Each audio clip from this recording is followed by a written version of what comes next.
You just clicked on this video. Was that a voluntary choice of yours, or did billions of years of existence lead to this exact moment?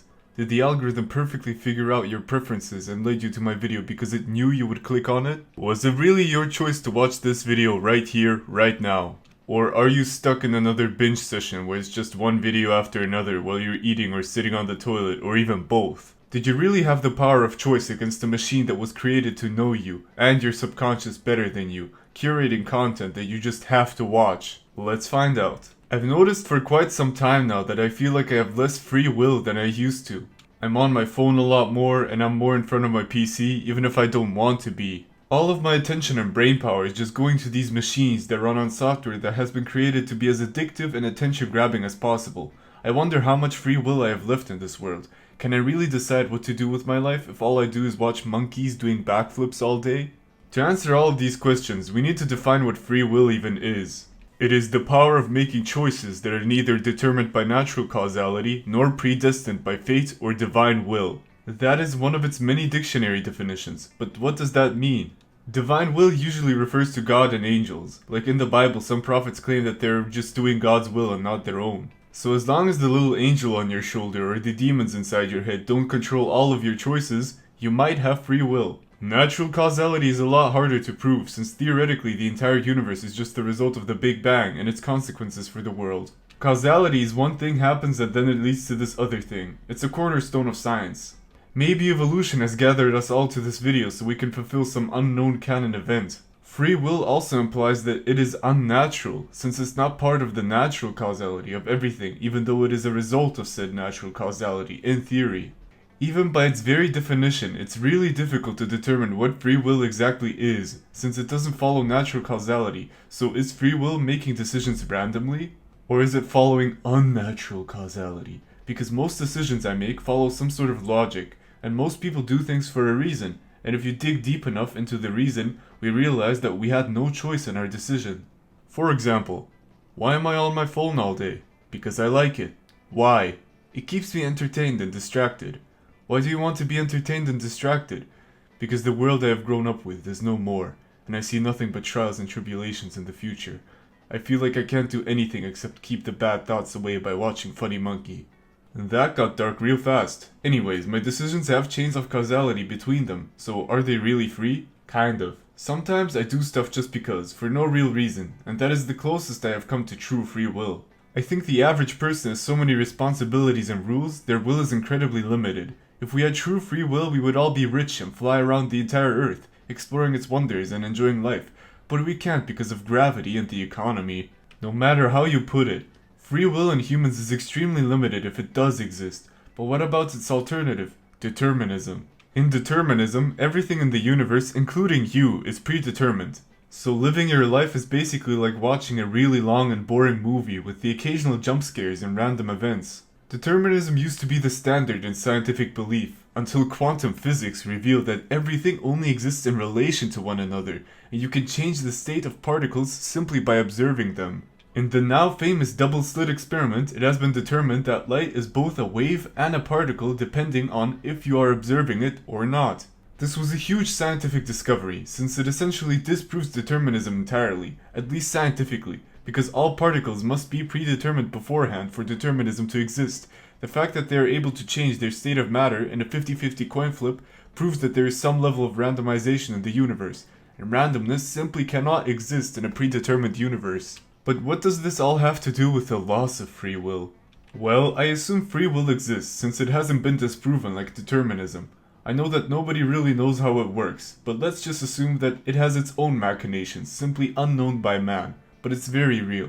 We have had restrictive lives throughout most of our human history because we spent all of our time surviving. Since the industrialization, people started to have free time that they were able to utilize however they wanted. This is a very new development in human history, and we should be thankful to be able to have at least some control over our lives. If you were born to a family of farmers back then, that's what you would become. Now you have all of these choices. I think we have the most amount of choices in any time in history, and this has put our free will into the spotlight. I realize I am very privileged in my position to be able to talk about the things I want to do. Because a couple hundred years ago, I simply wouldn't even have the time to think about it, because I'm bringing water from the well and herding my cattle. But as soon as we got more autonomy over our lives and more opportunities to express our free will, the tech nation came. Ever since the tech companies figured out how to exploit our attention spans to the point of frying them down to goldfish level, I think we all lost control along the way. Now it feels like we lost so much free will again that we just gained. And now we're back to square one. Bye bye self-actualization. Hello technology. Technology engages the entire brain now, to the point where many people want to stop using this technology, but they can't. Especially with social media, since it has replaced a lot of real-life interactions. And not only has social media become a pleasure trap now, it can also make us angry, and anger often leads towards engagement. It gets worse. This new technology is not a simple pleasure trap anymore. They now also show the most depressing and alarming things to you, because humans tend to have a bias towards negative information, thus forming more engagement and taking away more of your autonomy. And we're left with no will. Instead just doom scrolling all day long till the sun goes down and comes up again. But can this even be our fault, since almost all of our actions are dictated by external rules and previous life experiences? The short answer is yes and no. Yes, because ultimately you have the last say in your decisions, and theoretically you could limit your usage of technology at any time. As Gandhi said, "In my mind, I am free." But welcome to the future, baby, where even your thoughts aren't free anymore. Through nefarious usage of technology, big tech companies or other shady individuals can manipulate the algorithms on your devices to only suggest media that pushes their agenda and makes you think a certain way. If you want to control your population, fear is usually the easiest way to go about it, so let's just spread a bunch of fear through the internet so people become afraid and more divided. This is the very commonly used divide and conquer strategy, and we're still seeing it be used on us, like, right now. If we weren't so divided that we can't even agree on what belongs on a pizza, we would not be in this position where we know we are getting taken advantage of by companies monetizing our attention span, the media keeping us paranoid and making us hate our fellow brethren, and being the guinea pigs for what constant screen time does to the brain. Spoiler alert, it's really bad. Side note, you can put anything on a pizza as long as you don't make me eat it. Although I do recoil when I see the banana and mayonnaise pizza. Keep that affront to God to yourself. Also, I don't know who these people are exactly, but let's just say whoever is in charge of the media and online algorithms. I feel like our current situation is akin to the book 1984 by George Orwell, where certain words are replaced by just adding a plus, for example. So instead of saying it's warm in here, you would say it's cold plus. We can see this happening live on the internet right now with my least favorite word in the English language, unalive. All of the constant news and overwhelming amounts of information are affecting our brains in negative ways, where we can't stop thinking about negativity. Social media and the internet in general can put you in this zombie state of mind where all you do is consume the content being spoon-fed to you without actually actively engaging in it. Scrolling through the usual suspects such as Instagram, TikTok, etc. does not have the same feeling when finishing a movie, for example. It really just feels like you're borderline being hypnotized into using it, and once again this has been done on purpose by various engineers, researchers, and other professionals to turn your devices into endless pleasure and engagement traps. Of course you feel like you have no free will in your life when the technology that was supposed to make your life easier has instead replaced your life with numbers and pixels. How much more can our will be limited until we cease to have one? I feel like for the most people, their will has been worn down to the point where when they have a small moment of control, a moment where they can make an important decision to change their life, they don't know what to do. As the saying goes, if you don't use it, you lose it. So random people are controlling our brains and stealing our free will by planting massive amounts of information they want us to believe in to skew our opinions in a certain direction.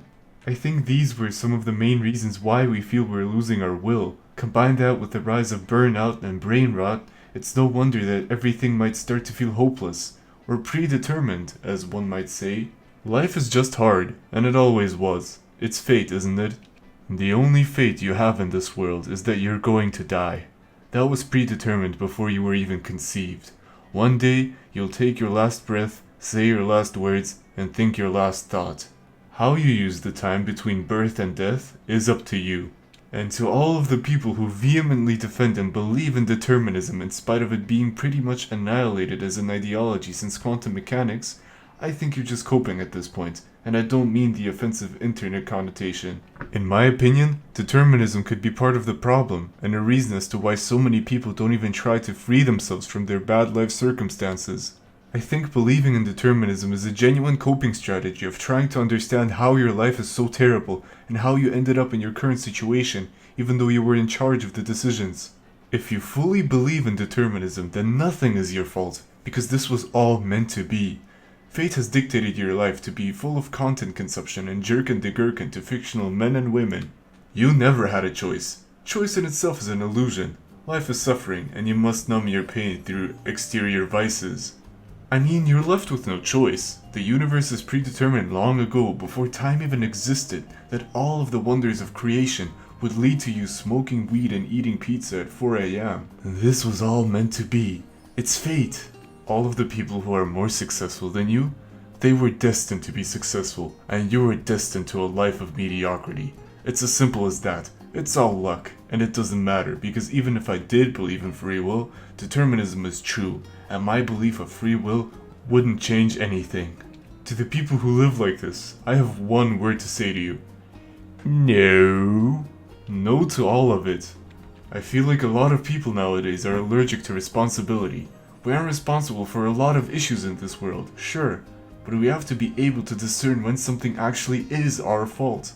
I know it can be scary to be responsible for the consequences of your own actions, and that you being in charge of your own decisions means you are the reason for your own suffering. It's so much responsibility and stress, and when you fail, you fail. Not because it was predetermined by the universe, but because of the choices that you made. I know that can be very hard to accept, and how could we possibly make the best choices for ourselves if we barely know anything? Sometimes, bad things happen to us, and it's not our fault, sure.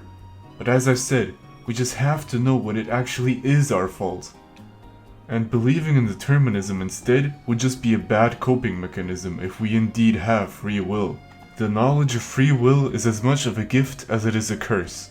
The biggest upside to believing in free will, even if it can't be properly defined and proven in the human consciousness, is that on the off chance it does exist, you have the power to change your life. You have the power to become stronger and better. You can choose to be a good person, regardless of your circumstances, and you can choose which dreams you want to follow and how you're gonna go about it.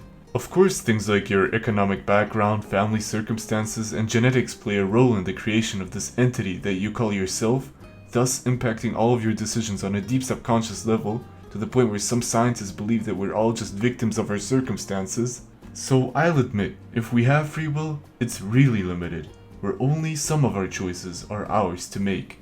I think this belief in limited free will is still better than determinism, because people who are in charge of their own destiny are often very successful and happy, because they can accept the fact that they are in charge of their own failures, and that they can improve themselves to the point of failing less. And that's why I have made the NickChamp wager trademark to convince people to believe in free will. It's like Pascal's wager, but better. You see, Pascal's wager is an argument to believing in God, because if God is real and you don't believe in him, you go to hell. If God is not real and you don't believe in him, then nothing happens. Therefore, you should always believe in God, just in case. Pretty good argument in favor of God that has stood the test of time, right? Well, it's beaten by the reverse Pascal's wager, where there is an entity that will put you in heaven for not believing in God, and vice versa. My wager doesn't have this issue. You should always believe in free will, because if determinism is real, you have no choice of believing in it either way. But if it is real, then it can actively improve your life depending on your personal decisions. So if you still believe in determinism, I would suggest you highly reconsider. But I'm not your dad or your mom. I'm not even your crazy Uncle Malachi. You can believe whatever you want to believe, because it's your choice, after all. Wink wink. Also, determinism justifies the acts of horrible people, and that all of the horrible dictators in history were predetermined. I think it's way more optimistic to believe that we can change our future through our actions, and that the dictators were horrible people who made evil decisions on their own will. Okay, I hope we're on the same page now, and believe in free will, because its existence is very shaky, I know, it's a hard thing to believe in, but let's assume that against all odds, the indomitable human spirit prevails, and you have the choice between eating pizza or burgers tonight. Although I know some people who struggle to make even that decision, but you have the power to choose between 64 semi-different flavors of ice cream. As you know, it's probably really easy for you to pick out an ice cream flavor if your favorite one is present in the selection. This is because humans are creatures of habit. and our habits dictate our day-to-day lives. So we actually have even less free will. Yikes. Most of our time is spent indulging in these habits. So if your habits are being online 24/7, that might be a bit of a problem. Okay, so humans have some form of free will, but free will exists in our consciousness, presumably, or at the very least, it exists in our brain. How could it be stolen? Or how could you possibly lose it? Well, through addictions. If we get addicted to something, it hijacks our brain circuitry into making it extremely difficult to go against the addiction.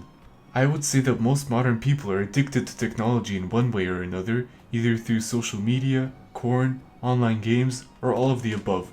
And this systemic addiction that our society is experiencing right now is taking away our already limited free will. Think about it. Are you happy where you are in life? Do you want to spend countless hours on your smartphone, PC, or in front of your television? Or in front of your Switch and PlayStation for my gamers out there? Do you want to watch Instagram Reels and TikToks instead of witnessing the beauty of nature, making meaningful connections with other people, and creating what your heart desires to create? How many short-form videos are enough? When will you get bored of them? How many Discord calls with your e-gals will it take to feel the warmth of another person who truly loves you? How many likes will it take to justify not spending time with your friends and family? How many Netflix shows will make you remember your life fondly when you look back? How many hours of Fortnite and League of Legends will it take to make you feel like you lived a life worth living? Is this life full of technological limitations that try to mimic the happiness you get from living in the real life enough? If so, great. Keep chasing that dragon. If it's not enough, if you want to stop, then you are the only person in the entire world who can save yourself. I know that I'm just another YouTuber who also exploits your attention time for the sake of ad revenue. I'm a part of this rotten system of addiction, but I don't care. If you never watch any of my YouTube videos again because you quit the overusage of technology, I'd be proud of you. That is to say, we need to consume everything in moderation. I'm not saying you need to necessarily quit cold turkey.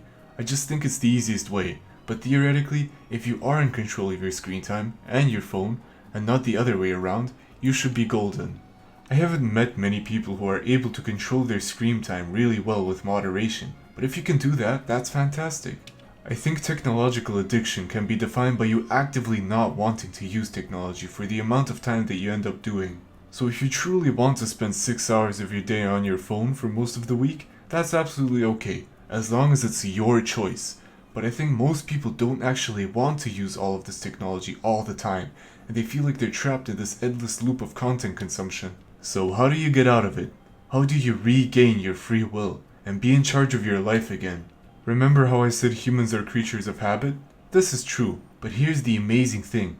You can actually control what your habits are through incremental changes in your day-to-day life.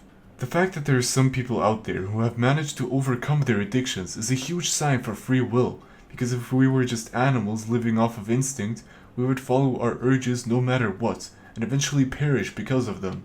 So humans actually have the mind-boggling ability to go against their natural urges and instincts. And if you ever try to break a bad habit or get rid of an addiction, you know how difficult it is to keep fighting against it, but the very action of being able to fight against it implies that you have some sort of will, and that will has the freedom to follow your superego instead of your id. So don't listen to all of the deterministic propaganda that we're all just animals who have no control over our actions, because it's not true. Even if it's not a lot of control, we can go against the very rules of nature. This defiance, this will, I think it's part of what makes us human. It takes around 21 days to make a new habit, sometimes more and sometimes less, depending on you being neurodivergent. But to break an unhealthy habit is a lot more difficult. So how can you get your free will back? I'll tell you how. First, we need to understand that even if we have willpower, it's actually a limited resource. Throughout the day, your brain starts off with an undisclosed amount of willpower, and you have to spend it on the right things to achieve your goals. That's why simply fighting the addiction through willpower isn't enough, because you'll eventually just run out and relapse. You have to fundamentally change your life in such a way where you don't even need to fight it anymore, because you don't get these urges anymore, and when you do, they're manageable. Usually, any form of addiction weakens our willpower, so you have to make it stronger again. There is a very specific exercise you have to do, and that is going against your urges. Well, duh, you might think, but the amazing thing is that we can start off small. Let's say you're really craving some double fried fries right now. Acknowledge the craving and tell yourself Even though I want these fries, I am not going to get them because I said so. If that's already too much for you, you can just not eat your favorite comfort food for a week. Or something else. The most important thing is that you have to find something that gives you an urge to indulge in it, and you have to actively deny these urges for as long as possible. There will be setbacks, and there will be times where your will is so weak you can't deny any of your urges on that day, and that's fine, as long as you acknowledge what you're doing. Like, hey, I'm going to watch my favorite Netflix show for 2 hours now. Awareness is also key here. Most addictions rely on you being somewhat dismissive of what's happening. So if you can catch yourself drifting off into your habits early, you can deny the urge entirely. Because addictions are like maladaptive habits, in essence. And to make your will even stronger, you have to do one thing that you absolutely hate doing for a set amount of time.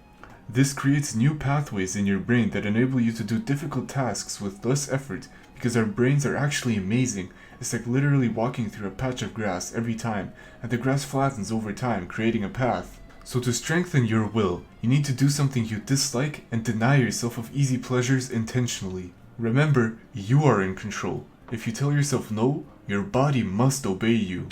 If you're struggling really hard with keeping your hands off of your own phone, you can also get yourself an accountability buddy that will take your phone away from you. Now you have to confront your friend as well when you want to indulge in your addiction, and this will theoretically make you more shameful of your actions.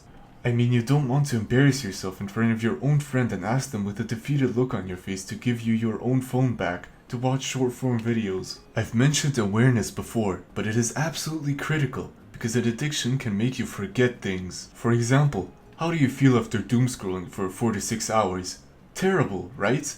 Empty. Remember that feeling. Use it. When you're about to do it again, being able to acknowledge what you're doing will give you the ability to talk yourself out of it. So it's like, okay, I have to write this text message, but maybe I can check Insta really quick. Wait, I know where this is going, I've been here before, and I don't want to feel that terrible again for wasting so much of my time. I'm now going to put my phone far away from me and do something else. This is another important step. You can't just abandon the addiction and replace it with nothing. You just be miserable and go right back to your phone again. Replace it with hobbies and things that you like to do. Maybe even try to socialize and make new friends so that you'll be able to do things with them instead. If you don't have any hobbies, then spend your time away from your phone to find out what you really like. You have to get out of your comfort zone. The comfort zone is part of the addiction. If you do something uncomfortable every day, even if it's just greeting a stranger on the street, you will get more comfortable in the discomfort, and this will make it easier to leave your addiction. Remember, you will most likely relapse and doomscroll occasionally, but as long as you acknowledge what you did and analyze how you ended up in this position, it will be easier to avoid the mistake the next time it's about to happen. But usually, your addictions don't just happen randomly. Most of the time, we get addicted to things because we use it as a coping mechanism for a deeper problem. Technology addiction is a symptom of a painful life. I would go so far as to say that our widespread technological addiction is because we use it to escape our horrible everyday reality. It's the next level form of escapism. I know that our world is pretty terrible right now, with possible escalations in the US soon to happen because someone wanted to cosplay as a dollar store John Wilkes Booth, or that the cost of living is super high, and that the housing is unaffordable. But instead of distraction, take action. I think escaping into this virtual reality we have created for ourselves, regardless if it was because of evil tech companies or supply and demand, technological addiction will leave us feeling empty and much worse than we were off before. I know this because I'm just as addicted as everyone else, and I don't think it's worth it. I'd much rather live in a flawed real world with the hopes of finding my true passion in life and just living life to the fullest instead of sitting alone in my room all day, chatting with some random strangers online, and edging till it's gone. I chose to make this video because if it was predetermined, you have to come to terms with the fact that everything in the entire universe's existence has led up to this point where you listen to a guy on YouTube say, edging till it's gone. Besides, if this was predetermined, who determines it in the first place? If life is a movie and we're the observers, who wrote the movie? Who started the chain of causality? Who invented the chain of causality and made it behave in such a way? If it was God, then does God have free will? Either way, I just don't see how determinism explains everything, especially after the double slit experiment has proven that outcomes can be changed simply by being observed. Or that quantum entanglement can lead to superpositions, where an object is between two options, and it will only be revealed which one of the two possible options it was after being observed. Yeah, quantum physics eviscerated determinism. Anyways, thank you so much for watching. I have a Discord server linked in the description below. Watch more of my videos if you so choose. Or you can choose to subscribe, or like this video, or dislike it. It's all up to you. Thank you and bye bye.